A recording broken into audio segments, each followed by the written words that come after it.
먼저 사도행전을 보도록 하겠습니다. 우리가 저번 그 누가복음을 했었잖아요. 누가문서 1부가 누가복음이었고, 그죠? 누가문서 2부가 바로 사도행전입니다. 결국 누가가 누가복음과 사도행전 같이 썼고, 누가복음과 사도행전을 한 권으로 보는 그러한 시각으로 해서 우리가 누가행전이다라는 우리가 단어도 우리가 좀 들었었죠. 그래서 이번 시간에는 이 누가문서 2부에 이 해당하는 이 사도행전인데, 우리가 누가복음을 잠깐 우리가 한번 떠올려 볼까요? 누가복음은 예수님께서 주도적으로 행동을 하셨죠. 예수님께서 주인공이에요. 근데 주도적이라는 표현을 제가 물론 지금 잘못 쓰긴 했지만, 예수님의 주인공이시지만 주도적으로 예수님 안에 누가 임재하셨다? 성령님께서 임재하셔서 성령님이 주도를 하신 거죠. 그래서 예수님이 하나님의 나라를, 성령님의 주도성을 통하여서 하나님의 나라를 보여주시고, 또한 제자들을 키우시고, 또한 여러 가지 이적과 기사, 또 하나님의 나라의 복음을 가르치시는 이런 놀라운 일들을 이제 펼치신 거죠.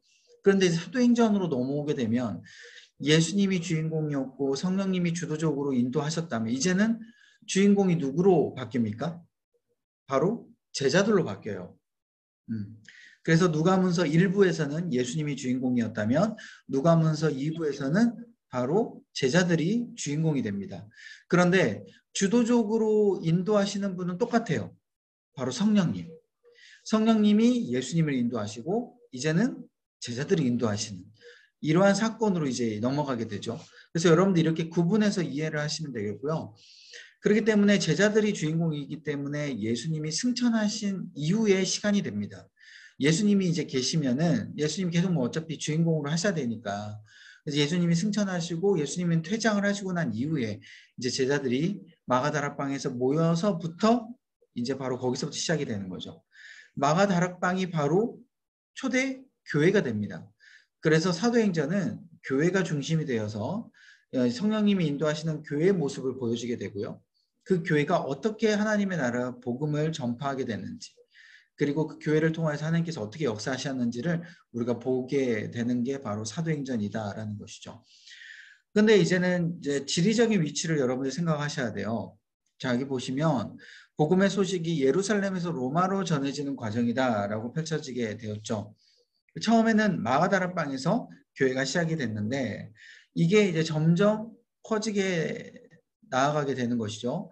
그래서 처음에는 마가다락방, 그 다음에 예루살렘, 그 다음에 사마리아와 땅끝까지, 그 넓은 더 세계까지 점점 복음이 퍼져 나아가게 되는 것이죠. 그래서 이 로마까지 전해지는 이 과정에서 사도행전은 끝나게 돼요. 이 로마에 어떻게 전해지게 되냐? 바로 우리가 잘 알다시피 사도 바울이 마지막에 로마에 자택감금이 돼서, 물론 좀 이따 살펴보겠지만, 그 자택감금을 통하여서 하나님께서 주시는 그 복음을 만나는 사람마다 계속 전하죠. 그게 바로 로마에 이제 복음이 전해지는 바로 시초가 됩니다. 그래서 이게 바로 사도행전이 끝나게 되고 역사가 이제 끝나게 되는 것이죠. 그래서 이 어떻게 보면 이 신약의 전체적인 흐름, 이 역사는 이 사도행전에 다 들어와 있습니다. 그래서 여러분들이 사도행전을 쭉 살펴보면 이렇게 그 사도들이 행동을 했고 복음을 전했고 또 사도 바울을 통하여서 이렇게 퍼져 나가게 됐구나라는 것을 여러분들이 이해를 하실 거예요. 그런데 당연히 이제 글씨만으로 읽어보게 되면 여러분들 이해가 조금 어렵기 때문에, 여러분들이 제가 드린 또 지도를 같이 살펴보면서 여기 있는 이 지도, 이 도시에는 이런 사건이 펼쳐졌고 또 이런 진행이 있었구나라는 것을 여러분들이 이해하시면서 읽으시면 될 것 같습니다. 자, 뭐 보시면 알겠고, 밑에 보시면 이 저장연대 대상을 한번 보세요. 누가복음이 이제 이 누가가 이제 저자이고요. 사도행전도 당연히 누가가 저자인데, 어떻게 보면 이 사도행전 저자, 이 사도행전 이 작성했던 이 기록했던 이 시기가 AD 61년에서 63년경으로 우리가 보게 됩니다. 이때가 뭐냐면 바울의 석방과 순교가 일어나기 바로 직전으로 여러분들이 이해하시면 돼요. 그러니까 누가가 지금 사도 바울이 지금 감옥에 그러니까 자택 감금돼 있고 또 감옥까지 이제 가게 되는 그런 과정이 이제 이어지게 되는데 그때까지도 이제 누가가 이 사도 바울의 동역자였어요. 계속해서 뭐 이렇게 필요한 것들을 물품을 전달해주는 역할도 하기도 하고요. 근데 그런 상황에서 이 누가가 이 사도행전을 적었다. 가만히 보니까 곧 있으면 사도 바울이 순교를 당할 것 같거든요. 사도 바울도 그걸 알고 있었어요. 그러다 보니까 안 되겠다. 누가가 생각하기에는 이 사도 바울 중심으로 하나님의 복음이 어떻게 퍼져나가는지를 내가 역사적으로 쭉 한번 적어봐야겠다 해서 사도행전을 적었을 것이다 라고 추측을 하는 것이죠. 그대로 사도 바울이 죽고 물론 누가 머릿속에 사도 바울의 행적이 나름 머리에 있었겠지만 사도 바울이 생전에 있었을 때 그래도 사도 바울을 통해서 조금 더 듣고 거기에 대해서 기록을 남겨야겠다라고 생각을 했던 것이죠. 그렇죠? 그게 누가복음의 누가의 저자에 대한 마음이었어요. 특별히 이 사도행전을 적을 때 우리 누가복음도 마찬가지지만 이 데오빌로라는 각하가 있었어요. 로마의 이제 조금 높은 관리였을 것이다라고 추측하는데 이 데오빌로가 정확히 누군지는 뭐 설명은 나오진 않았지만 결국은 이 로마의 관리에게 복음을 전한 게 결국은 이 사도행전의 목표에 도달한 걸까요? 아닌 걸까요? 도달한 것이죠. 왜? 사도 바울이 마지막에 로마에 복음을 전하기 위해서 그렇게 순교를 무릅쓰고 로마로 갔잖아요. 마찬가지로 누가도 그 사도 바울의 그 목적, 그것을 알았기 때문에 이 로마의 관리, 내가 그나마 알고 있던 이 고위 관리에게 이 사도행전이라는 것을 또 적어서 이렇게 같이 누가복음과 함께 보낸다면 조금 이 데오빌로라는 사람을 통하여서 로마에 그래도 복음이 조금 더 잘 퍼지지 않을까 이런 생각을 가지고 적었던 것이죠. 그래서 이게 사도행전은요 그냥 적은 게 아니라 이러한 목적과 이러한 메시지를 담고 있는 책이다 라고 여러분들이 이해하시고 읽으시면 될 것 같습니다. 자, 그래서 주목하기로 보세요. 1장부터 12장까지는 그래서 베드로를 중심으로 해서 이제 초대교회의 탄생과 그 다음에 교회가 처음에 어떻게 퍼쳐나가는지에 대해서 주로 보여주게 됩니다. 이 베드로가 중심이 되겠죠. 왜? 12사도들의 수제자이기 때문에. 그래서 베드로를 중심으로 해서 모든 것들이 이루어지게 되고요. 이제 하반 부분에 가면 13장부터 28장까지는 바울 중심으로 변하게 돼요. 아까 말씀드렸듯이 이 누가는요, 이 사도 바울의 그 죽음에 대해서 굉장히 안타깝게 생각하는 마음도 있었기 때문에 어떻게 보면 이 사도행전의 그 행적들이 이 사도 바울의 중심으로 하반절에는 갈 수밖에 없어요. 왜? 애틋한 마음이 있기 때문에. 사도 바울이 이렇게 열심히 복음을 전했다. 보여줘야겠죠. 그죠? 그리고 사도 바울의 마음은 이랬다라는 것을 보여줘야 돼요. 그죠? 그렇기 때문에 이제 사도 바울 중심으로 이제 처음에는 예루살렘에서 진행됐던 그 교회 중심의 그 사역들이 이제는 어디까지 갑니까? 로마까지 퍼져나가는. 그래서 유대와 온 사마리아 땅끝까지 이르러 내 증인이 되리라 하는 이 사도행전 1장 8절의 그 말씀의 그 모든 흐름이 이 사도행전의 쭉 처음부터 끝까지 28장까지 이루어지게 되는 것이죠. 로마까지 가게 되는. 그래서 당시의 로마는 세계의 중심이었습니다. 그죠? 그러니까 로마가 전 세계를 뜻하는 그러한 지역이었어요. 그래서 로마의 복음을 전하면요, 모든 전 세계 복음이 다 전해진다라는 그런 생각을 가지고 있었습니다. 이렇게 해서 이제 지역별로 여러분들이 흐름을 이어 나아가서 여러분 보시면 되겠고요. 그래서 이 복음 전파 과정이 이렇게 진행이 돼요. 처음에는 사도들 중심으로 예루살렘에서 퍼져나갔고, 그 다음 유대와 사마리아.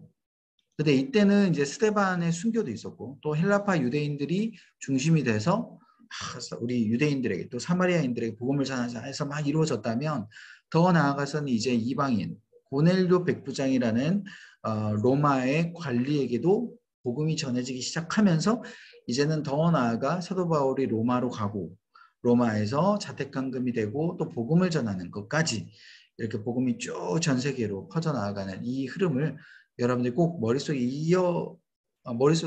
새겨 놓으시고 사도행전 1장부터 쭉 읽어 나가시면 될 것 같아요. 자, 그래서 사도행전을 보면요, 유대인들, 이방인들 모두 다 복음을 전함을 받는 그런 대상이 됨을 알려줘요. 이때까지도 유대인들은 자기들만 복음을 받아야 된다. 그런 선민 사상이 계속 있었는데 그게 아니라 이방인들 모두까지도 하나님께서 복음을 전하기를 원하신다. 그 중심에는 성령님을 통한 교회가 중심이 된다라는 것을 지금 보여주게 되는 거예요. 그래서 여러분은 이때부터 어디를 가나 교회를 통한 하나님의 역사를 우리가 생각을 하고 있어야 돼요. 왜 그러냐면 그 전까지는 그 바리새인과 또 사두개인들 뭐 이런 또 율법교사들 이런 사람들 구약에 대해서만 알고 있던 이 사람들이 중심으로 모든 것들이 신앙생활이 이루어졌는데 이제 예수님이 승천하시고 난 이후에 이제 교회가 세워지고 난 여기 이 시점부터는요 이제는 그 중심의 유대인들은 따로 분리가 돼요. 쉽게 얘기하면 그들은 이제 유대교가 되는 겁니다. 그러니까 그리스도인이 아니에요. 기독교가 아니에요. 그들은 이제는 유대교라고 불러요. 쉽게 얘기하면 다른 종교입니다, 여러분. 그래서 이들은 예수님을 믿지 않는 유대교가 되는 것이고 이게 분리가 되는 것이고 이제는 누구 중심이 되는 겁니까? 그리스도인 중심이 되는 거예요. 하나님의 모든 역사하심이. 그래서 이 그리스도인은 교회의 안에 공동체로 머물러 있고 그 교회 공동체를 통해서 그리스도인들이 전부 역사함을 보여주는 그런 이제 이 시기가 도래했다라는 것이죠. 그래서 여러분 중요한 건 이제는 교회가 중심이 되었기 때문에 지금 이거는 현재 살아가는 우리에게도 동일하게 적용이 되는 겁니다.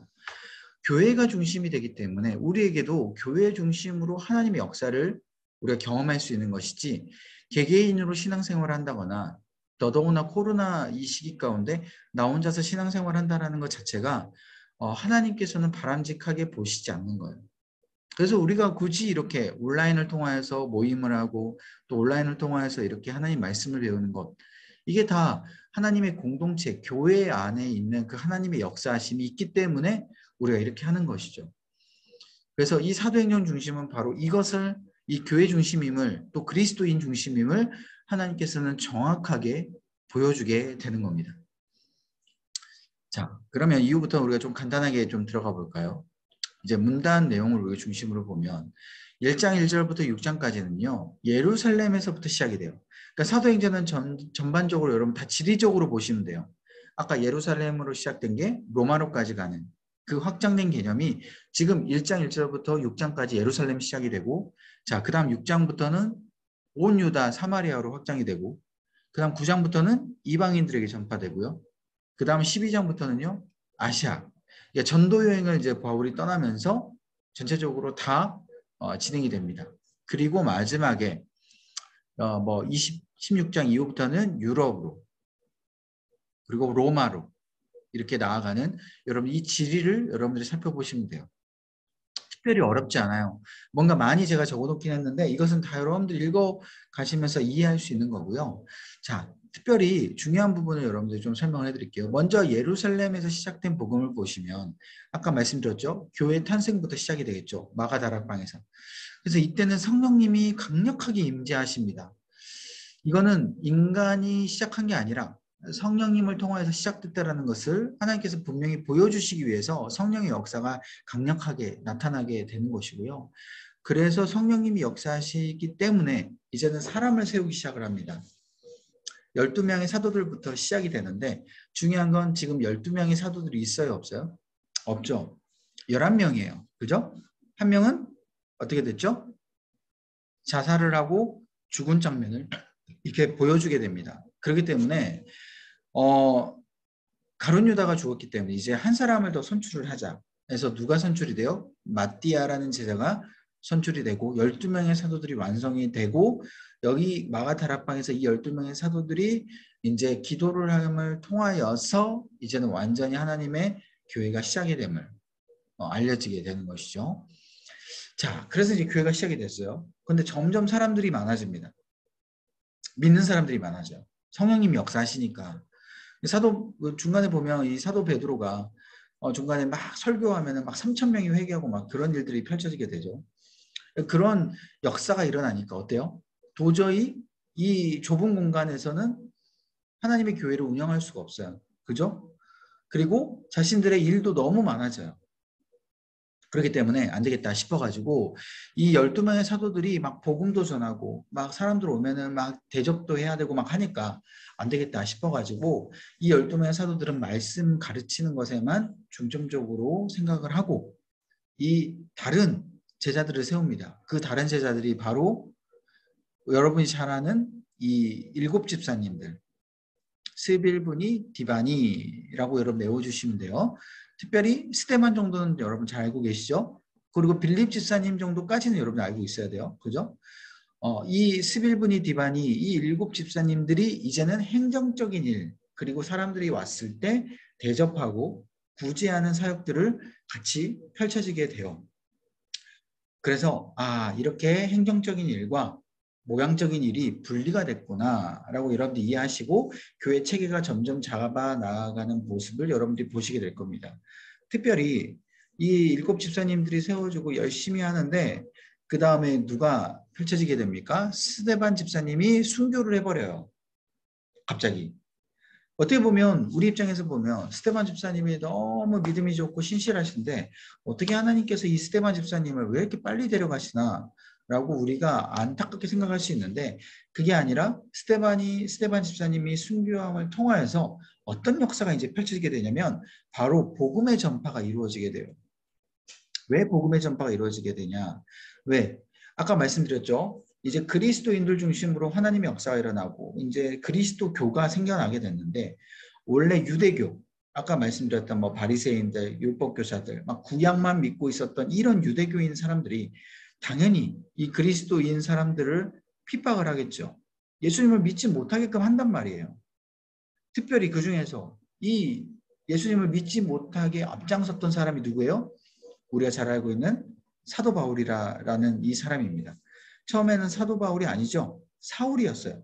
사울이라는 이름을 가지고 사람들을 핍박하고 예수님 믿지 못하게끔 했죠. 특별히 스데반 집사님을 순교하는데 가장 1등 공신이 바로 이 사울이었습니다.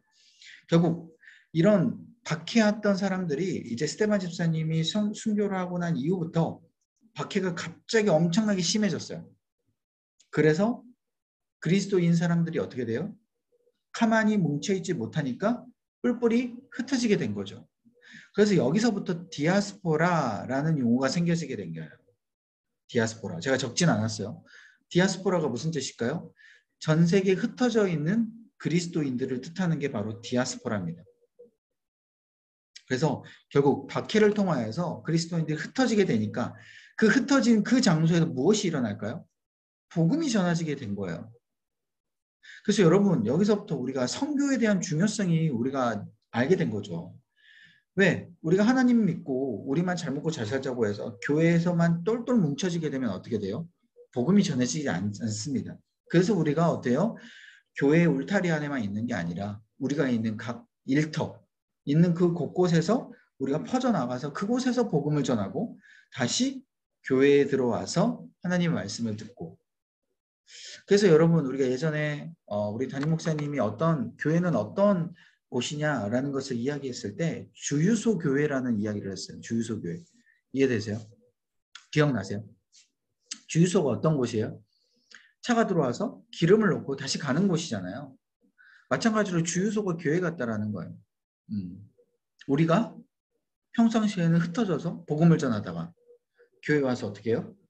기름을 넣는 것처럼 하나님의 은혜를 받고 다시 세상으로 나가는 그런 게 바로 이제 교회라는 뜻이죠. 바로 이게 이 교회의 역할이 바로 이렇게 여기서부터 이제 감당이 되는 거예요.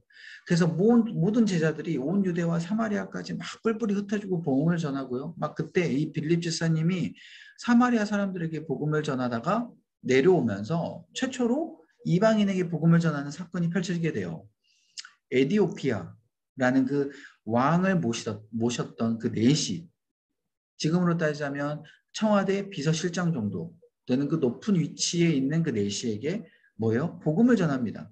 이사야를 읽고 있는 그 내시에게 다가가서 말씀을 풀어주죠.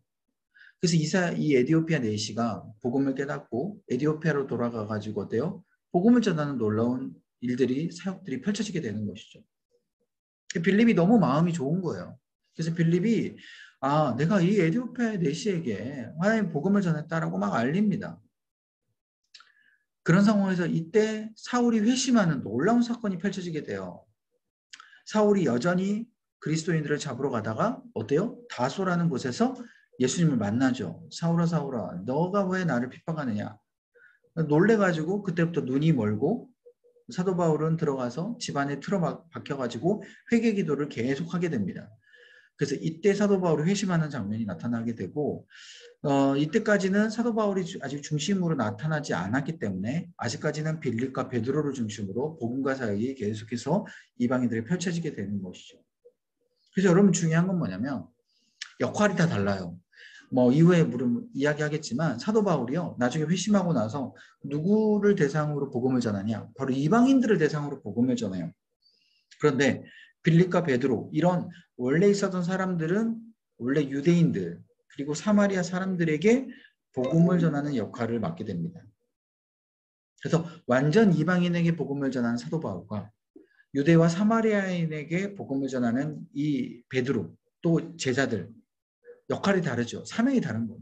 그래서 여러분 우리가 한 교회 안에 한 공동체 안에 있지만 우리가 다 각자 사명이 다릅니다. 다 역할이 달라요. 어떤 분들은 팸장으로서 역할하고 또 어떤 분들은 성가대 봉사를 하고 또 어떤 분들은 또 그 일터 가운데 또 신회를 만들어서 복음을 전하는 역할을 만들고 각자 다 다르다라는 거예요. 그래서 여러분들 우리가 저 사람은 저렇게 하나님 앞에 크게 쓰임받네 또 나는 이렇게 초라하게 쓰임받네 이렇게 비교할 필요 없이 우리가 있는 이 자리에서 하나님께서 맡겨주신 사명을 잘 감당하게 되면 하나님께서 우리 가운데 놀랍게 역사하시고 은혜를 베풀어 주신다라는 것을 우리가 기억을 하고 이 사도행전의 역할에 대해서도 여러분들이 가만 보시면서 읽으시면 돼요. 자, 9장부터 이제 이방인들에게 놀랍게 복음이 전하게 되는데요. 아까 말씀드렸듯이 사마리아로 가서요. 이 베드로가 백부장 고넬료에게 복음을 전합니다. 당시에 베드로도요. 편견이 있었어요. 이방인들에게는 절대 복음은 들어갈 수 없다. 근데 하나님께서 환상으로 보여주시죠. 어떤 환상? 구약시대 때 먹지 말라고 하는 음식들이 막 내려옵니다. 그죠? 막 내려와가지고 그 음식들 베드로야 먹어라. 막 하나님께서 이야기해요. 이 베드로가 놀래가지고 뭐예요? 하나님 저 절대 이 음식들 못 먹습니다. 저는 하나님 믿는 사람이에요. 라면서 이방인들과 다릅니다. 막 하잖아요. 근데 하나님 계속해서 먹으라고 하죠. 그래서 베드로가 딱 환상을 깨나 보니까 백부장 고넬료가 보낸 사람이 찾아온 거예요. 그래서 이거는 내가 편견을 가지고 있었구나. 이방인들에게 복음을 전하는 게 맞구나. 하나님의 뜻이구나라고 알고 직접 찾아가서 고넬에게 복음을 전하고요. 이방인들에게도 하나님의 구원하심이 있다라는 것을 바로 예루살렘 가운데 이 안디옥 교회에 가가지고 이 예루살렘에 모하는 사람들에게 전하게 돼요. 그래서 당시에 그 사람들도 이제 깨우치게 되죠. 우리가 편협했구나. 이방인들에게 복음을 전해야겠구나 라고 그렇게 생각하고 이제는 본격적인 이방인 선교의 시작을 알리게 되는 거예요. 자, 그리고 이때 어떤 사건이 있었냐. 헤롯이 야고보를 죽이게 되는, 그래서 야고보가 순교하게 되는 사건이 있었는데 베드로도 같이 감옥에 투옥이 됩니다. 그래서 베드로가 이제 더 이상 사역을 제대로 할 수 없는 상황이 돼요. 그래서 이때부터는 누구에게 바톤 터치가 되냐. 바로 바나바와 바울에게 복음의 바톤 터치가 이루어져서 이 바나바와 바울이 아직까지는 사울이에요. 이 사울이 복음을 전하는 놀라운 전도 여행을 시작하게 됩니다. 그래서 이때는 그 유대와 사마리아의 복음을 전하는 것 이거는 이제 알아서 전하게 되는 것이고 이제 사도행전에서 여기서부터는 어떻게 되는 거예요? 바울을 통한 전 세계 복음이 펼쳐지게 되는 것이죠. 그래서 여러분들 1차 전도여행 보시면 제가 명칭을 적어놨어요. 안디옥부터 시작해가지고 쭉 가서 다시 안디옥으로 돌아오는. 제가 그 말씀 구조도 적어놨죠. 중간에 가로치고. 여러분 이 순서대로 그냥 말씀을 이렇게 전도여행이 갔구나 라고 읽어보시면 돼요. 그리고 이런 사건이 있었구나 라고 이해하시면 돼요. 자, 특별히 제가 그래서 자 보이시죠? 지도? 지도 안 보이시나요? 바꿔야 되구나. 네, 잠시만요. 네. 이게 1차 전도여행이에요. 여기 안디옥 보이시죠? 안디옥. 여기 안디옥에서부터 해가지고 어때요? 살라미, 바보, 버가, 그 다음에 비시디아 안디옥, 이고니온, 그 다음에 루스드라, 더베, 다시 돌아와서 루스드라, 이고니온, 비시디, 안디옥, 그 다음에 아탈리아로 해서 배를 타고 아예 쭉 와가지고 안디옥으로 바로 돌아옵니다. 이게 바로 그냥 1차 전도 여행이에요. 이게 아까 12장부터 해가지고 나온 내용입니다. 그래서 여기 있던 내용들은 여러분들이 말씀을 읽으면 너무 쉬우니까 아, 이런 사건들이 있었구나 하고 이해하시면 돼요. 근데 중요한 건 뭐냐? 이때 이 전도 여행이 했던 이 모든 것들이요. 하나님께서 보여주시고자 하는 메시지는 뭐냐면 이 성령님이 역사한 놀라운 치료와 복음이 같이 나타나게 돼요. 치료라는 건 안진뱅이가 막 일어나고요. 그죠? 그리고 막 복음이 펼쳐지게 돼요. 사람들에게 막 복음이 들어가요. 근데 중요한 건 복음이 쉽게 들어가진 않아요. 꼭 장애물이 있습니다. 내가 복음을 전할 때 꼭 방해꾼들이 있고 또 살해 위협을 당하기도 해요. 이런 것들을 하나님께서 쭉 보여줘요. 그래서 우리가 하나님 앞에 복음을 가진 거 가지고 사람들에게 복음을 전할 때 여러분 쉽게 믿습니까? 사람들 쉽게 믿지 않잖아요. 그리고 장애물도 많이 있어요. 꼭 복음을 전하려고 하면 꼭 무슨 일이 막 펼쳐져요. 꼭 교회 데리고 나오려고 하면 그 교회 온다는 사람들이 꼭 그날에 막 아프다거나 뭔 일이 생긴다거나 꼭 사단의 방해가 있단 말이에요. 이게 1차 전도 여행 때 굉장히 심했어요. 살해 위협을 당하고 막 쫓아다니면서 막 복음을 전했던 사람들이 바로 바나바와 사울이에요. 그러니까 이런 살해 위협도 당하고 막 힘드니까 여러분 어때요?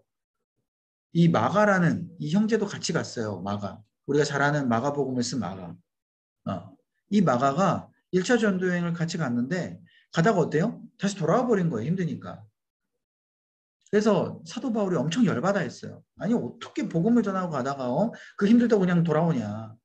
물론 이 표현은 좀 맞진 않지만 제가 이런 표현을 많이 쓰는데 우리 뭐 예를 들어 이제 해외 선교 여행을 갔는데 비행기 타고 쭉 가가지고 도착했는데 도착해가지고 얼마 있다 그냥 자기 혼자 비행기 타고 돌아온 거예요. 힘들다고. 말이 안 되잖아요. 그죠? 물론 그 선교 여행과 이 전도 여행은 다르겠지만 이 전도 여행은 얼마나 힘들겠습니까? 막 살해 위협도 당하고 막. 그러니까 이해는 되는데 사도 바울은 이게 뭐 아니면 도라는 사람이에요. 이게 하나님을 끝까지 믿으니까 자신은 그냥 목숨을 버리고 그냥 끝까지 복음을 지키고 나아가는 그런 열정으로 마가에 인정하지 못하는 거예요. 그래서 2차 전도여행을 같이 가려고 하다가 이 바나바는 마가가 자기 조카거든요. 또 사랑이 있어요. 그러니까 마가를 데리고 가려고 하고 또 사도 바울은 어때요? 절대 데리고 가면 안 된다. 그래가지고 서로 대판 싸워가지고 서로 흩어지게 되죠. 그래서 결국 사도 바울은 따로 자기가 생각했던 신라라는 믿음이 좋은 제자를 데리고 같이 떠나가게 되고요. 바나바는 1차 전도행을 했던 1차 전도행이죠. 2차가 아니라 1차 전도행을 했던 구브로로 다시 그 전에 갔던 그 루트로 가게 되는 그런 상황이 되게 됩니다. 그래서 이때부터 바나바는 역사의 뒤안길로 사라져요. 더 이상 나오지 않아요. 왜? 바울이 중심이기 때문에. 그래서 바울이 어떻게 전도여행을 했냐? 2차 전도여행을 보여주게 돼요. 2차, 3차 전도여행. 그래서 2차 전도여행도 여러분 쭉 보시면 제가 명칭을 다 적어놨는데 순서대로 이러한 루트로 갔어요. 자, 쉽게 다시 한번 지도를 한번 볼까요?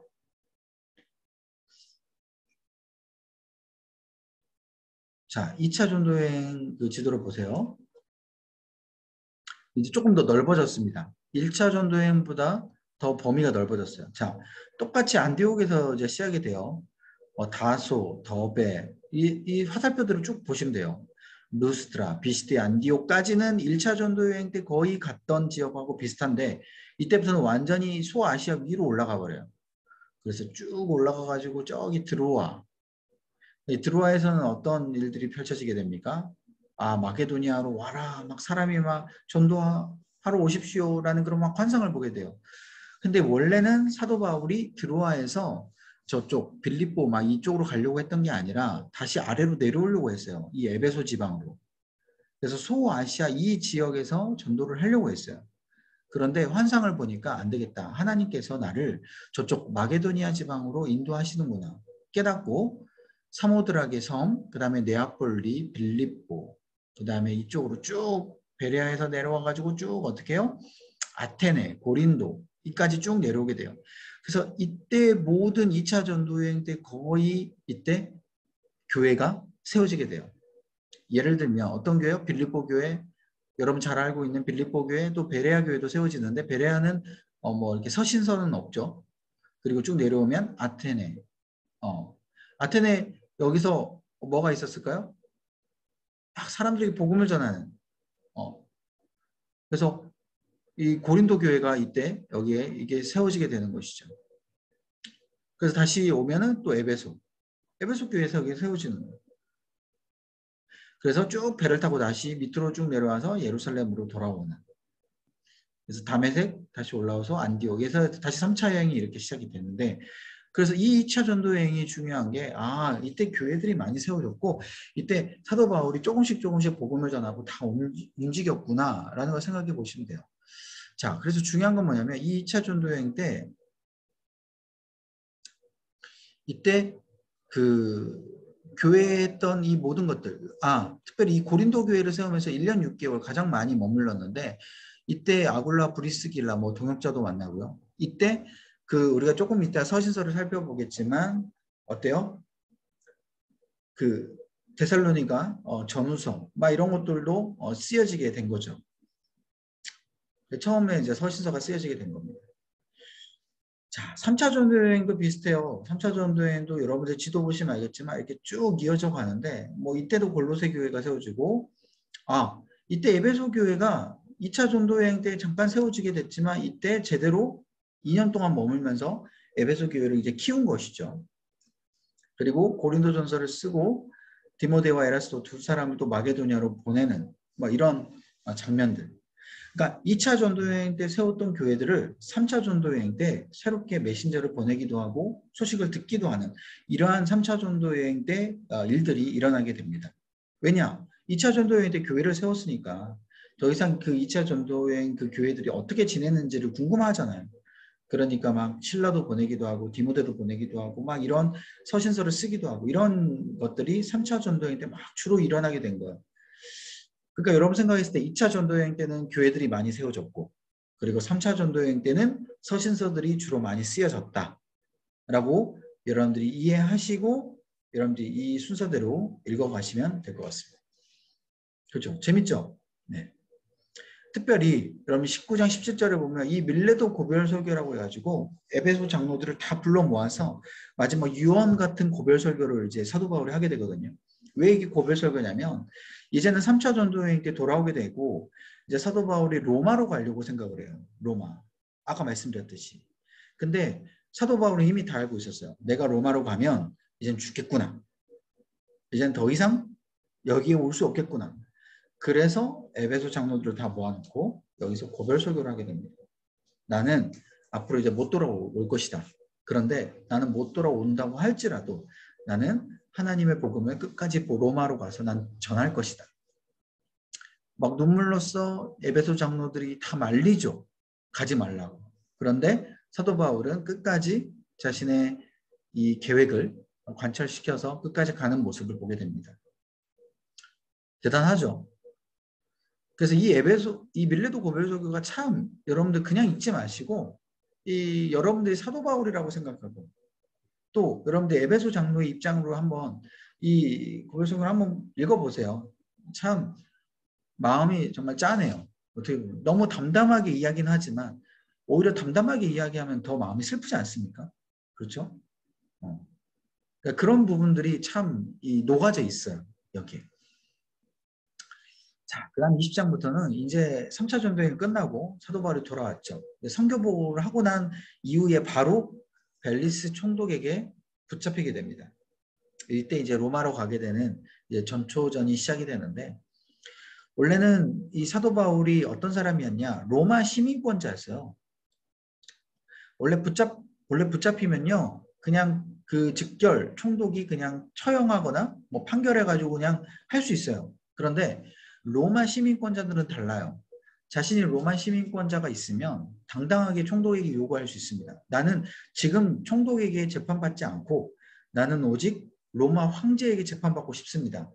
라고 요구할 수 있어요. 그러면은 그 요구가 받아들여져서 총독이 함부로 이 사람이 아무리 죄를 지었다고 할지라도 바로 막 사형을 시키거나 재판을 해가지고 판결을 할 수가 없습니다.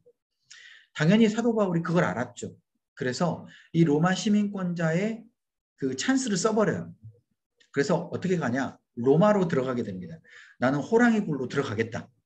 그래서 로마의 그 호랑이 굴로 들어가서 복음을 전하겠다라는 그 치밀한 계산하에 이 로마 시민권자로 당당하게 찬스를 쓰는 것이죠. 만약에 사도 바울이 로마 시민권자가 아니었다면 이 벨리스 총독이나 그냥 그 서기관도 유대인들에게 바로 잡혀가지고 그냥 죽을 수밖에 없는 상황이었을 거예요. 그렇게 알았다면 사도 바울은 나는 로마로 가서 복음을 못 전하겠구나라고 생각했겠죠. 그런데 이 로마 시민권자이 있었기 때문에 이런 생각을 할 수 있었던 겁니다. 자, 이 머리가 똑똑해야지 복음도 전할 수 있어요, 여러분. 그냥 무턱대고 그냥 복음 전하다 그냥 개죽음이 될 수도 있어요. 그죠? 하나님께서 지혜를 주신 거겠죠. 그래서 아무튼 이제 드디어 배를 타고 이제 로마로 가게 됩니다. 그래서 막 몰리타 막 멜리트 섬에 가가지고 막 뱀에 물려 죽지 않고 막 가장 높은 그 보블리오라는 그 족장에게 족장을 막 고치고 부친을 고치고 막 이러한 상황을 펼치니까 어때요? 거기 있는 원주민들이 확 난리친 거예요. 막 제우스가 강림했다. 뭐 헤르메스가 강림했다. 막 이러면서 막 이제 난리가 난 거예요. 근데 막 아니다라는 거죠. 바울이 아니다. 나는 신이 아니다. 난 로마 신이 아니다. 헬라 신이 아니다. 막 이러면서 맞고 사람들이 복음을 전하는 거죠.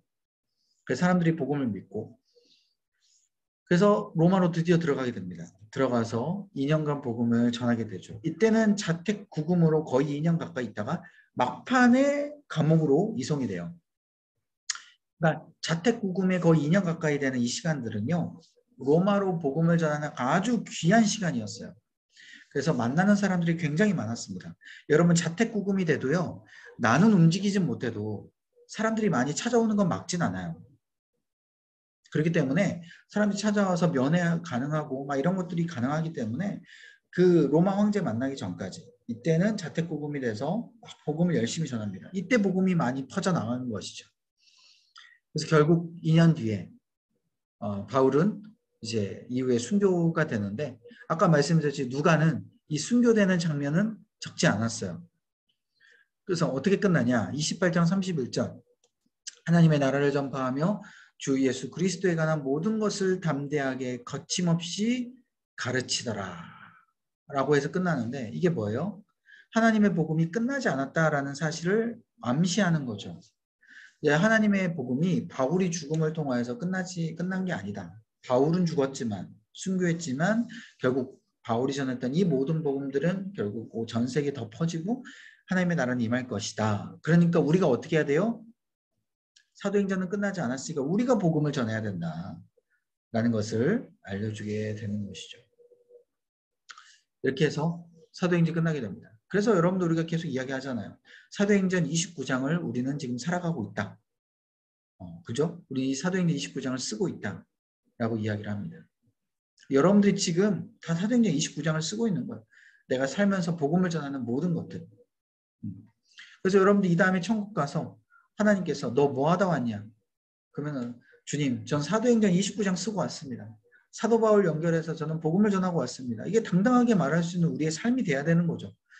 여러분 이거는 뭐 이렇게 현실성이 없는 이야기가 아니에요. 여러분 우리가 뭐 사도 바울처럼 뭐 지금 당장 나가서 막 순교해라 이런 뜻이 아니라 우리가 살아가고 있는 이 시점에서 한 사람에게도 복음을 전했다면 그리고 그 사람을 통하여서 뭔가 하나님의 나라가 이루어지고 역사심이 보였다면 우리는 사도행전 29장을 지금 쓰고 있는 거예요. 그래서 여러분들 우리가 그런 삶을 우리가 살아가고 있습니다. 기억하고 사도행전을 꼭 그렇게 읽으시고요. 자, 그 다음에 우리가 데살로니가 전후서를 우리가 잠깐 좀 살펴볼게요. 데살로니가 전서는 아까 말씀드렸듯이 서신서 중에 가장 처음 쓰여진 서신서입니다. 예전에 우리가 데살로니가 전서 우리가 한번 우리가 그 교구 모임 때 우리가 봤죠. 어떻게 보면 이방인 그리스도인들을 위한 감사와 격려, 권면, 교훈이 다 쓰여지게 되어 있습니다. 데살로니가 전서니까 이 데살로니가 교회에 있는 이방인 그리스도인들에게 적은 거겠죠. 그 이방인 그리스도인들이 교회에서 하나님을 믿는다고 모였지만 어때요? 그냥 단순히 막 잘 믿고 막 그게서 끝난 게 아니에요. 무엇인가 문제점들이 있었어요. 그리고 무엇인가 핍박하는 부분들이 분명히 있었습니다. 자, 그걸 한번 볼까요? 그걸 보기 전에 저장년들을 보시면 아까 얘기했죠. 2차 전도 여행 중에 고린도에 있을 때 이 데살로니가 전후서가 쓰여졌고요. 이때 분명하게 어떤 문제점을 발견했으니까 사도 바울이 쓴 겁니다. 서신을. 왜? 자신이 지금 당장 갈 수가 없으니까. 데살로니가 교회로. 그래서 서신서를 먼저 써서 빨리 보낸 거죠. 그래서 디모데와 실라가 이 데살로니가 전서를 가지고 데살로니가 교회로 갔고 그 데살로니가 교회에 서신서를 받던 그 데살로니가 이방인 그리스도인들이 그 서신을 보고요. 어때요? 변하게 되는 그런 모습이 나타나게 됩니다. 얼마나 기쁘겠어요, 바울이. 그죠? 자신이 서신을 썼는데 서신을 받았던 교인들이 변화되는 모습 보니까 얼마나 좋습니까? 자, 그래서 그러면 어떤 문제점들이 있었냐? 배경 및 주목하기를 한번 보세요. 당시에 이 동종 유대인들, 그러니까 유대인들이 이거는 유대교를 이야기한 게 아니에요. 분명히 유대인들이 있었어요. 유대인들. 이 유대인들은 어떤 유대인들이냐? 예수 그리스도를 믿겠다라고 개종을 한 유대인들이에요. 그러니까 유대교가 아니라 이제는 그리스도교가 된 유대인들. 그 그리스도가 된 유대인들이 어때요? 구약 시대 때 이미 믿었던 모든 것들이 아직까지도 머리 가운데 있었어요. 그러니까 완전히 그리스도인으로 이렇게 변화된 게 아니라 예전에 해왔던 방식들, 습관들 이런 것들이 아직 남아 있었단 말이에요. 그러니까 당시에 새롭게 믿었던 그 새신자와 같은 이방인들, 그리스도인들과 이 동종 유대인들이 어떻게 돼요? 나름 부딪힘이 있었어요. 부딪힘. 그러니까 물론 제가 여기에 뭐 제대로 많이 적진 않았지만 그런 부딪힘이 있었고 그것뿐만 아니라 당시에 박해가 있어가지고 하나님을 믿는 그리스도인들은 다 내가 잡아 넣어야겠다라고 해서 막 그 로마의 그 압박들이 있었단 말이죠. 그러니까 내부적으로는 조금 부딪힘이 있었고요. 그래서 서로 조금 갈등, 분열 이런 것들이 교리적으로 이게 있었고 외부적으로는 어때요? 로마의 그런 박해를 통하여서 이제는 언제 잡혀갈지 모르는 상황도 있었단 말이에요. 그러니까 어때요? 교회가 뒤숭숭하고 쑥대밭이 되겠죠. 뭔가 하나가 되지 못하는 마음들이 있었지 않았습니까? 그래서 어떻게 보면 자기 자신들이 2차 전도여행 때 바울이 주었던 그 가르침, 그냥 그거 하나만을 믿고 막 간신히 복음을 붙들고 있었던 안타까운 상황이었어요. 그러니까 바울이 어때요? 그 상황을 하니까 많이 염려를 했겠죠. 그런 중에 이 디모데가 이 바울과 신라에게 찾아왔어요. 찾아와가지고 이 그 교인의 소식을 그나마 이제 알려주었던 것이죠. 그 중에 새신자 이 이방인 그리스도인들 그나마 복음을 조금 지키려고 열심히 노력합니다.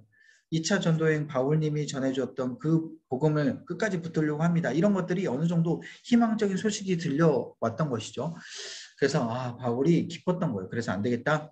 일단은 이 문제를 제대로 해결하기 위해서 그래도 서신을 좀 적어야겠다. 그리고 격려해야겠다라고 생각해서 적었던 게 바로 이 데살로니가 전서입니다. 그래서 격려하고 감사하는 부분도 있고요. 또 아까 말씀드렸듯이 잘못된 교리, 흔들렸던 교리들 그런 것들을 바로잡아주기 위해서 이 데살로니가 전서를 쓴 거예요. 자, 그러면 일단 볼까요? 아까 말씀드렸듯이 환란이 있었죠. 외부적인 환란. 그러니까 그 환란 가운데 너희들이 끝까지 믿음을 지키고 너희가 마게도냐와 아가야에 있는 교인들에게 본이 되어야 된다라는 어떤 인사말을 먼저 시작을 해요. 여기서 말한 마게도냐, 아까 마케도니아죠. 마케도니아 그리고 아가야, 또 아덴 지방에 있는 이런 사람들에게 본이 되어야 됨을 이야기해요. 여러분 그런 거 있어요. 당시에 마게도냐 아가야에 있는 교인들도요. 그 무엇인가 이 데살로니가 교인들에게 바울이 그렇게 써요. 너희들이 데살로니가 교인들에게 본이 되어야 된다. 막 이런 표현을 쓰거든요. 그러니까 서로 본이 되어야 된다라고 서로 그 믿음의 경쟁을 시키는 거예요, 바울이. 그러니까 이 서신을 받은 이 데살로니가 교인들이 어떤 마음을 가지겠어요? 아, 마게도냐 아가야가 있는 교인들이 우리를 보고 있구나. 어떻게 보면 우리가 이들에게 믿음의 선배가 되니까 우리가 좀 잘해야 되겠구나 라고 생각을 하는 거예요. 그런 의도로 인사말을 먼저 하는 거죠. 두 번째는 이 처음에 이제 이야기한 게 바울 자신을 막 핍박했던 비난들이 있었어요. 그래서 이 핍박으로 인하여서 야, 바울을 완전히 장사꾼으로 몰아가는 핍박이 있었던 것이죠. 그래서 아, 진짜 열받는다. 바울은 이제 속으로 생각하고 여기서 이제 이야기를 하는 거죠. 야, 나는 무슨 장사꾼이냐. 종교적 장사꾼이 아니다. 야, 오히려 내가 예수 그리스도를 믿음을 통하여서 내가 오히려 많은 핍박과 고난, 능욕을 빌립보에서 당했어. 너희들 그거 알아야 돼. 내가 오히려 너희들에게 잘 보이기 위해서 이렇게 복음을 전한 게 아니라 나는 진짜 오직 하나님만을 바라보고 오직 너희들에게 복음을 전하는 사명감을 가지고 너희들이 복음을 전한 거야. 어떻게 나를 이렇게 종교적 장사꾼으로 봐? 라는 이야기를 하는 것이죠. 그리고 바울이 자신이 했던 이야기를 해요. 야, 너희들 알고 있지 않냐? 내가 너희들 교회에 있었을 때도 자비량으로 목회했어. 내가 너희들한테 언제 뭐 헌금 받은 적 있냐? 없어. 난 너희들에게 자비량으로 목회했고 거룩하고 순전하게 목회했다라는 걸 너희들이 다 알고 있을 거야. 라면서 바울 자신의 그 순수성을 이제 이야기를 하는 것이죠. 그래서 저는 이걸 보면서 알았어요. 우리가 오해를 받을 때 참을 필요 없겠구나. 그죠? 바울처럼 밝혀도 되겠구나라는 많은 생각을 한번 해보게 되었어요. 여러분들 이게 참을 필요 없습니다. 여러분들이 정말 마음 가운데 찔림이 없다면, 좀 양심적으로 하나님만을 바라고 했다면 당당하게 이야기를 하세요. 나를 그렇게 비난하지 마라. 나는 그렇게 절대 하지 않았다. 라고 당당하게 이야기를 하세요. 하나님이 여러분들의 그 주장에 분명히 힘을 실어줄 겁니다. 아무튼 뭐 여담이고요. 그 두 번째 2장부터 보면요. 이 바울이 얼마나 데살로니가 교인들을 사랑하는 그 사랑하는 마음을 쭉 이야기를 해줘요. 근데 분명한 건 지금 사도 바울이 당장 데살로니가 교회에게 못 가요. 왜? 사단이 막았다. 막았다고 표현을 해요. 원래 사도 바울은 이제 교회의 어려운 상황을 알고 바로 가려고 했는데 사단이 막았다 그래요. 분명한 건 사단이 어떻게 막았는지는 말씀에는 나와 있지 않지만 분명한 건 사단이 막아서 바울이 가려고 했지만 못 갔다. 이 사실이 분명한 사실입니다. 뭐 추측하기로는 뭐 우리도 그러지 않습니까? 우리 교회 가려고 하다 보면 때로는 갑자기 막 몸이 아프든지 막 옆에서 막 방해가 온다든지 막 이런 것들이 있잖아요. 이게 어떻게 보면 사단이 막은 어떤 징조일 수 있거든요. 사도 바울도 그랬을 수도 있어요.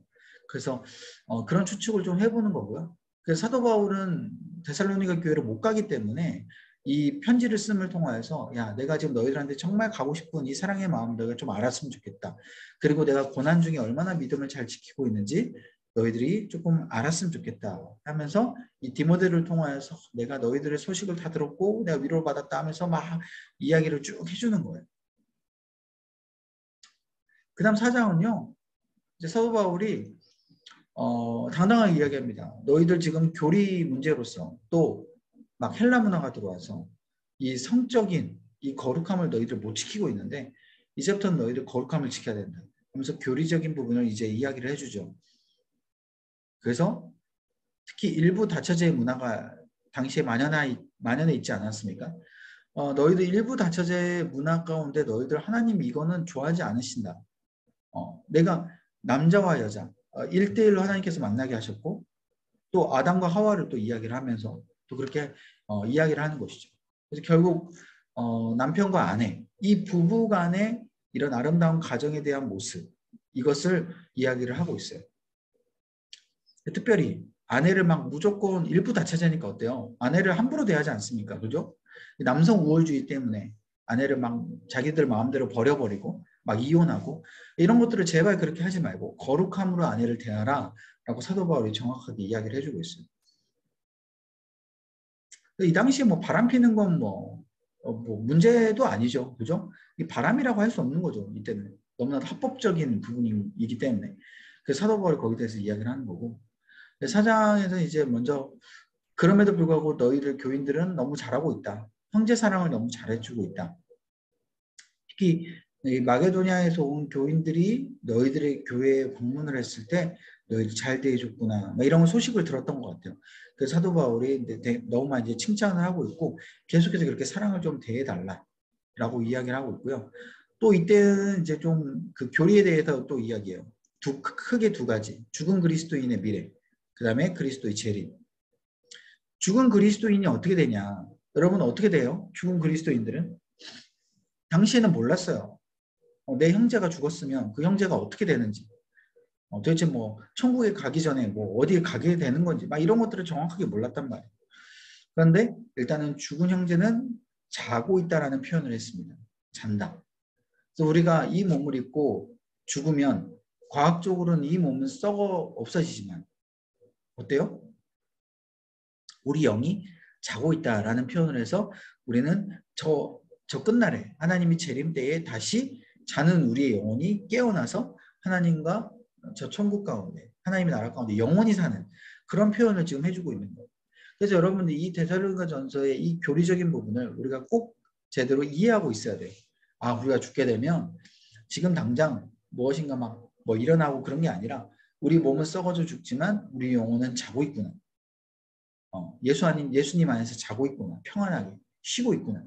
근데 결국 예수님이 이 땅 가운데 재림에 오시면 우리 몸도 온전히 부활하고 우리 잠자던 영혼도 온전히 깨어나서 어때요? 하나님과 우리 모두가 함께 행복하게 살겠구나라는 것을 이해하셔야 돼요. 그래서 우리 몸도 부활하는 이 부분도 여러분들 아주 중요한 거죠. 물론 뭐 세포 분열을 어떻게 하고 뭐 과학적으로 썩어졌던 걸 어떻게 같이 살점이 막 살아나고 이런 것들은 잘 모르겠지만 중요한 건 진짜 우리 몸 자체가 육신 자체가 썩어져 있었던 육신 자체가 살아난다는 거. 여러분들 특별히 에스겔서 보면 에스겔 38장에 보면 뭐예요? 마른 뼈가 살아난다 이런 표현이 진짜 마른 우리 육신이 살아남을 표현한 것으로 여러분들 기억하시면 되겠고요. 그리스도 재림도 마찬가지예요. 재림을 잘못 생각하고 있어요. 이 죽은 자들은 예수님의 재림 때 어떻게 되는 거예요? 어떻게요? 다 형제 자매로서 다 알아보고 다 그 가운데 있어서 우리가 하나님 앞에서 한 형제 자매로서 행복하게 사는 건데 이때 당시에는 재림을 잘못 이해해가지고 예수님의 재림이 오면은 뭐 형제 자매도 못 알아보고 막 뭐 어떻게 돼요? 막 내 영혼이 뭐 누군지도 잘 모르고 막 이렇게 살아간다라고 생각할 수 있는데 그게 아니라는 거예요. 그리스도의 재림 때는 우리가 온전히 형제 자매로서 다 알아보고 다 행복하게 살고 또 그 예수님의 재림은 더욱같이 임하고 그러니까 우리가 정신 차려서 그 예수님의 재림을 준비해야 되고 이런 것들이 계속 있는 것이죠. 정확한 건 우리는 전신갑주, 이 사랑의 오심경 소망 구원의 소망의 투구 이런 전신갑주를 입어가지고 그 예수님의 재림의 때를 준비하는 것입니다. 이게 중요해요. 사단이 공격할 때 이 전신갑주로 우리가 물리쳐야 되는 것이죠. 자, 마지막으로 이제 기본적인 경건의 훈련을 강조해요. 우리가 계속해서 사단의 공격도 받고 연약하고 무너지기 때문에 우리가 공동체 안에서 이 경건의 훈련을 받고 아까 전신갑주에 연결해서 우리가 그 준비를 해서 우리가 마지막 때에 또 형제 자매로서 우리가 잘 만나자라고 이야기합니다. 이렇게 해서 데살로니가전서가 끝나고요. 데살로니가후서는요. 이제 데살로니가전서 쓴 직후에 쓰여졌어요. 고린도에서 계속 쓰여졌겠죠. 왜 데살로니가후서를 연결해서 썼냐? 아까 교리도 썼고요. 그리고 격려도 했어요. 아, 너희들 나름 핍박 가운데 잘 견디고 있구나. 근데 가만히 써서 이제 보내고 났는데 중요한 거는 다시 소식을 들었는데요. 어떤 소식을 들었냐? 밑에 배경 및 주목하기를 보세요. 자신의 이름을 빌려서, 그러니까 바울이 이야기를 했다라고 해요. 그래서 주님의 재림에 대해서 이상한 소식을 계속 퍼뜨렸다는 소식을 다시 듣게 됩니다. 쓰고 난 이후에 다시 소식을 듣게 돼요. 그러니까 안 되겠다. 지금 어떤 자식들이 지금 내 이름을 빌려가지고 주님의 날을 아까 데살로니가 전서에 내가 좀 썼는데 이렇게 또 잘못 이해하고 있구나라고 지금 열받아가지고 다시 데살로니가 후서를 쓰게 되는 거예요. 까딱하다가 이 재림의 날에 대해서 잘못 이해하고 또 교회 안에서 분란이 나타나게 되는 것을 염려하게 된 것이에요. 그래서 이 주님의 재림에 대해서 주로 이 교리에 대해서 정확하게 이야기를 해주고요. 플러스 어떤 사람이 또 있었냐면 자신의 노력으로 생활하고 다른 이들에게 의존하는 그러니까 자신의 노력으로 생활하지 않고 다른 이들에게 의존한 사람들이 있었어요. 무의도식한 사람들. 그 무의도식하는 그 사람들을 정확하게 비판하고 너희들이 열심히 일해야지 왜 일도 안 하고 그렇게 놀고 먹으려고 하냐. 이런 것들을 비판하려고 데살로니가 후서를 이렇게 두 가지 목적으로 썼습니다. 이해되시죠? 자, 그래서 이 두 가지를 여러분들이 이해하시고 1장부터 읽으시면 돼요. 자, 1장부터 들어가면 처음에 이제 뭐 감사의 말 이런 이제 인사말을 그대로 쓰겠죠. 근데 이제 중요한 건 뭐냐? 바로 재림에 대한 부분을 바로 인사말부터 본격적으로 표현을 해요. 본문을 본격적으로 이야기하죠. 그래서 재림을 마음대로 막 말하고 다니는 그 자들을 야, 하나님께서 다 그냥 심판하실 거야. 하나님께서 환난으로 갚으실 거야. 그들은 환난 당할 수밖에 없어. 그러니까 너희들 제발 재림을 제대로 이해해라. 라는 식으로 먼저 인사말이 이해되고요. 자, 그러면 재림을 어떻게 잘못 이해했냐? 분명히 이 재림은 뭐 아까 도둑같이 온다고 그랬잖아요. 그러니까 이 어떤 현상이 일어나냐면 도둑같이 재림이 임하니까 지금 당장 어떻게 해요? 뭐 지금 당장 올 수도 있으니까 어떻게 해요? 막 집도 팔아버려요. 지금 당장. 막 일도 안 해요. 지금 당장 자기 뭐 내일이면 올 수도 있으니까 우리 놀고 먹자. 막 마음대로 놀고 먹는 거예요. 그래서 무의도식한 사람들이 막 생겨나기 시작한 거예요. 바울이 그렇게 말했대. 도둑같이 온다니까 지금 당장 올 수도 있어. 너희들 그냥 뭐 편안하게 살아. 우리 주님만 믿으면 되지. 이렇게 이야기한단 말이에요. 그래서 그거를 너무 열받아 했어요, 바울이. 그래서 야, 지금 당장 재림이 온다는 뜻이 아니라 언제 올지 모르는 거고, 그리고 재림이 올 때는 어떤 사건들이 먼저 나타나냐? 바로 징조가 나타나. 징조의 사건들이 먼저 나타난다. 라고 먼저 이야기를 해줘요. 이 징조라는 건 어떤 걸까요?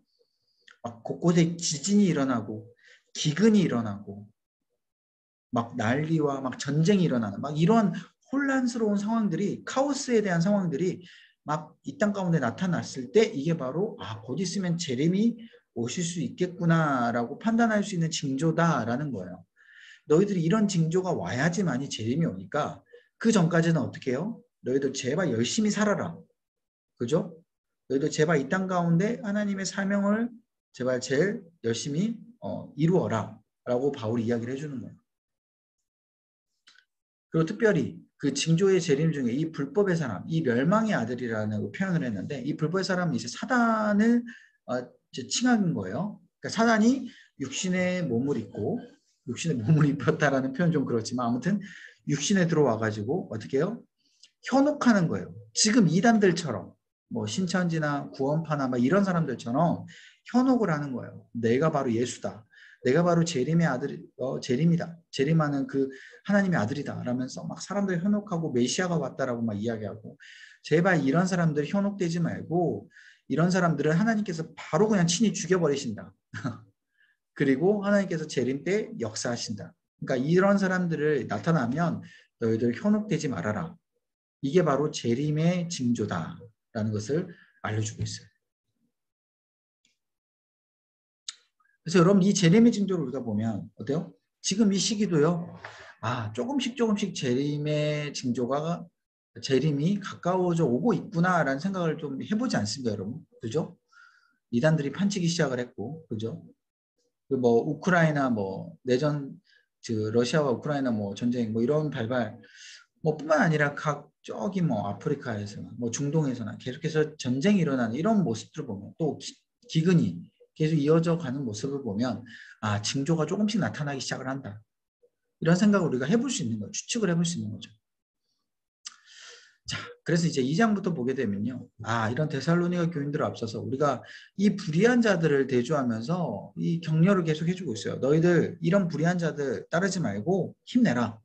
하나님께서 우리를 사랑하시고 우리를 믿음으로 구원을 인도해 주실 것이다. 라고 계속해서 믿음을 강조합니다. 왜냐하면 믿음이 약하면 이런 현혹된 사람들 또 막 재림에 대해서 잘못된 사람들이 막 공격하니까 무너지잖아요. 그러니까 이렇게 격려하는 거예요. 또 특별히 어떤 거 이야기하냐. 서로 우정이 있다라는 걸 보여주기 위해서 상대방을 칭찬하고 서로 추천하는 서로 그런 우정에 대한 방식들이 특별히 이제 고대 당시에는 있었어요. 그러니까 너랑 나랑 우정이 있다라는 걸 알려면 서로 막 상대방을 칭찬해 줘야 돼. 그리고 서로 막 도와줘야 돼. 혜택을 줘야 돼. 예를 들어 플리마켓을 한다. 막 공짜로 줘야 돼. 물건들을. 그게 너와 내가 우정이 있다라는 것을 증명하는 거예요. 이때 당시엔. 그래서 바울이 데살로니가 교인과 내가 우정이 있다. 그러니까 너희들 나를 조금 주위에 있는 사람들이 좀 칭찬도 해주고 우리 처한 형편 가운데 우리가 기도를 좀 해달라. 우리 우정이 있잖아 라고 지금 이야기하는 거예요.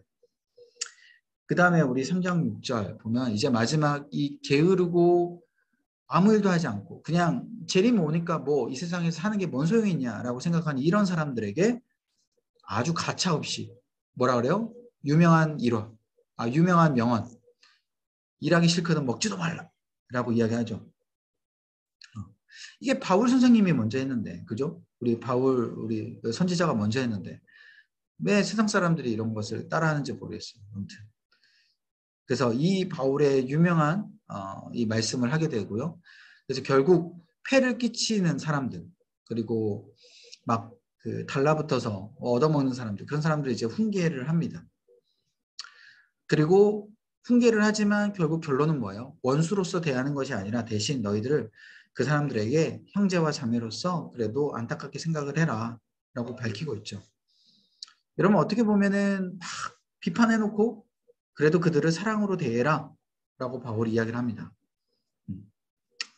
자, 마지막 결론 말씀이죠. 결론 말씀은 이제 평강을 기원하고 친필로 사인해주고 내가 이걸 정말 썼다. 데살로니가 후서를 썼다라고 확인시켜주고 마지막 축도로 마무리하는데 왜 굳이 이 친필로 사인했다라는 이 표현을 왜 하는 걸까요? 당시에 편지가 이게 바꿔줄 수 있어요. 다른 사람이 바울이 쓴 것처럼 해버릴 수 있으니까 바울이 자신의 친필로 이렇게 씁니다. 이렇게 해서 축도로 마무리를 하게 됩니다. 그래서 여러분들이 이렇게 데살로니가 전서와 후서를 이해하시고 읽으시면 될 것 같아요. 네, 기도하겠습니다. 하나님 감사합니다. 오늘 사도행전과 데살로니가 전후서를 살펴보면서 하나님의 복음이 어떻게 퍼져나가고 또한 베드로와 사도 바울을 통하여서 어떻게 하나님의 그 복음의 역사가 일어났는지 또한 데살로니가 그 교회 가운데 그 문제 가운데 하나님께서 사도 바울을 통하여서 어떻게 그 하나님의 마음을 전하고 또 그 복음이 이루어져 갔는지를 우리가 차근차근 다 살펴보았습니다. 아버지 우리가 있는 이곳 가운데 우리를 통하여서 하나님의 복음이 퍼져나가게 하시고 아버지 우리의 행동과 우리의 말과 우리의 모든 마음을 통하여서 예수 그리스도의 향기가 퍼져나가게 하시며 아버지 우리가 있는 그곳 가운데 하나님께서 역사하심을 알 수 있는 놀라운 그 은혜의 역사가 끊임없이 이루어질 수 있도록 주님 함께하여 주옵소서. 우린 부족하오니 사단이 방해할 때마다 그때 넘어지지 않게 하여 주시고 데살로니가 교인들처럼 끝까지 믿음을 지키고 또한 그 사단의 앞에서 우리가 능히 담대하게 예수 그리스도의 이름을 선포하며 사단을 물리치고 그 복음을 귀하게 받아들이며 나아갈 수 있는 우리의 모습 될 수 있도록 역사하여 주옵소서. 그래서 우리가 저 천국 가운데 하나님 앞에 섰을 때에 너 뭐하다 왔냐라고 물어보시는 그 하나님의 질문 앞에서 담대하게 사도행전 29장을 쓰고 왔습니다. 하나님 담대하게 그 주위에 있는 사람들에게 복음을 전했습니다. 내가 있는 이곳 가운데 하나님의 그리스도의 향기가 퍼져나가게끔 열심히 노력하다 왔습니다. 라고 전할 수 있는 말할 수 있는 우리의 모습 될 수 있도록 주님 우리 가운데 축복하여 주옵소서. 이 모든 말씀 믿사오며 예수님의 이름으로 간절히 기도하옵나이다. 아멘.